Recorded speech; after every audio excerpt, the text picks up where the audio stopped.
Health Advocacy, How to Speak Up for Someone You Love. Part 2 of a 2-part series on speaking up for yourself and the people you love. It started with a hospital tray. My ex-husband has a rare genetic condition called MCAD. His body doesn't process fat for energy like most people, and that means his diet isn't a preference, it's essential. During one hospital stay, his meal arrived. Every single item on the tray was high in fat. Not one thing on the plate was safe for him to eat. I remember staring at the macaroni and cheese, feeling a mix of disbelief and frustration rise in my chest. We knew his dietary needs, the hospital had been told, and still the message hadn't made it through. I remember the moment clearly, not just what was on the tray, but the feeling underneath it all. The exhaustion of having to say it again, the weight of knowing it mattered, the fear of whether I could get it corrected before a medical emergency occurred, and the quiet question that always follows in those moments: how do I speak so they hear me? When speaking up isn't easy. Advocating for someone you love sounds straightforward until you're in the room. There are people in scrubs moving quickly, there's information coming at you faster than you can process it, there's an unspoken pressure not to disrupt, not to offend, not to slow things down. And underneath all of that, there's emotion, concern, fatigue, sometimes fear. And when you know something isn't right, it can feel hard to say it out loud. What advocacy really looks like. Advocacy isn't about being loud or confrontational. It's about staying present long enough to notice when something doesn't feel right and being willing to say something about it. Sometimes that looks like asking a simple question when the room feels rushed. Sometimes it looks like saying, "Can you explain that again?" even when you worry it might sound repetitive. Sometimes it looks like pausing the moment entirely just to make sure the person you love is truly being considered in what happens next. It's not about taking over. It's about making sure they're not lost in the process. Why it gets missed.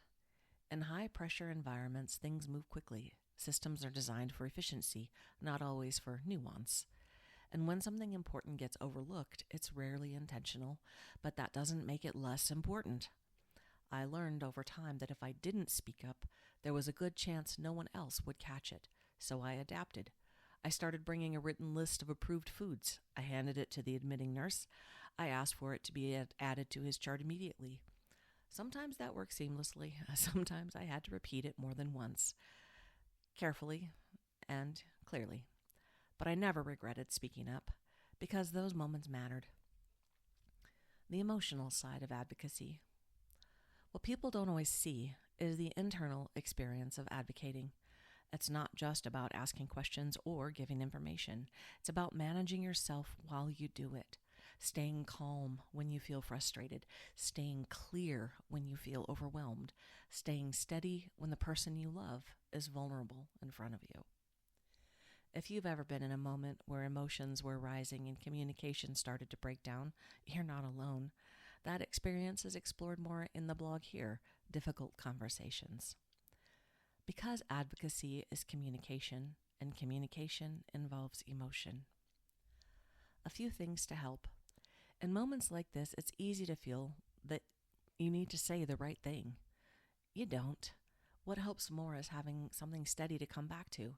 Sometimes it's remembering what matters most to the person that you're supporting, what they would want to, if things could. Okay, we're going to try that sentence again.